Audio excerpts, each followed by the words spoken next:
Ma'am ఇప్పుడు టీనేజ్‌లో పిల్లలు లవ్‌లో పడ్డారంటే, నేను ఆ అబ్బాయితో ఎళ్ళిపోతా, ఆ అబ్బాయి నాకు అన్నం పెట్టకపోయినా పర్లా, నీళ్ళిచ్చినా చాలు, నేను గుడిసెలో ఉన్నా పర్లా, చెట్టు కింద ఉన్నా పర్లా, నాకు ఆ అబ్బాయే కావాలనేసి ఎళ్ళిపోతారు. అలా టీనేజ్‌లో ఒక రకమైన ఆలోచన ఉంటుంది. మిడ్ ఏజ్‌లో ఒక రకమైన ఆలోచన ఉంటుంది. కొంచెం ఏజ్ వచ్చిన తర్వాత ఆలోచన మారుతుంది.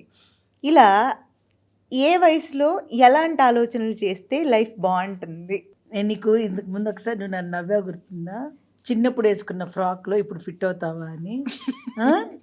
సో, లైఫ్ కూడా it will take us to next step. Nature will teach us how to deal it అని.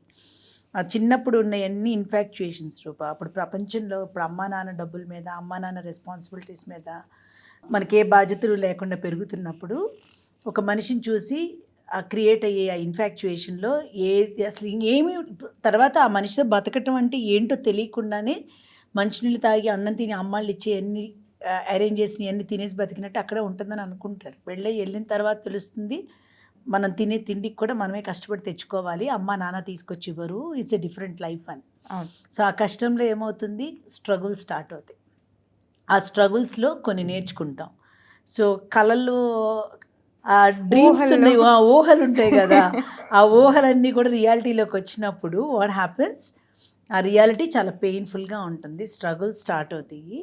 ఇన్‌ఫాక్చుయేషన్స్, లవ్ మ్యారేజెస్ అయన్నీ పక్కన పెట్టిన రూప ఈవెన్ అరేంజ్డ్ మ్యారేజ్‌లో కూడా ఎంత పెద్దవాళ్ళు చెప్పి పెళ్లి చేసినా, ఎంత చెప్పుకుంటా చూపిస్తా వచ్చినా ప్రాక్టికల్ నాలెడ్జ్‌లో ప్రాక్టికల్‌గా నువ్వు బతకటం మొదలుపెట్టిన తర్వాత ఒక్కొక్కళ్ళ లైఫ్ ఒక్కొక్కలాగా ఉంటుంది. అందరికీ ప్లాటర్ లాగా లైఫ్ రాదు. సో, అది డీల్ చేసే ప్రాసెస్‌లో ఆ హర్డిల్స్ ఏమవుతాయంటే తట్టుకునే వయసు, తట్టుకునే అంత మెచ్యూరిటీ మనం డీల్ చేసేవి, ఎదుర్కొనే వాటితో వచ్చేస్తుంది మెల్లమెల్లగా. ఇప్పుడు ఒకసారి సైకిల్ నేర్చుకునేటప్పుడు కూడా 4 సార్లు కింద పడితే you become a pro in cycling. Same way లైఫ్‌లో కూడా వి ఆల్ ఎవ్రీవన్, మన పిల్లలు గానీ, మన పేరెంట్స్ కానీ, మనం గానీ ఎవరమైనా కూడా ఆ ప్రాసెస్‌లో పడి లెగిసి, పడి లెగిసి, పడి లెగిసి ఎళ్ళేదే లైఫ్. సో, ఈ ఏజ్‌కి ఏం చేయాలి, ఆ ఏజ్‌కి ఏం చేయాలని ఏమీ రాసి ఉండదు రూపా. ఒక్కొక్కళ్ళకి 60 ఏళ్లలో పడాల్సినవి 25 ఏళ్ళకే పడతారు. హ్మ్.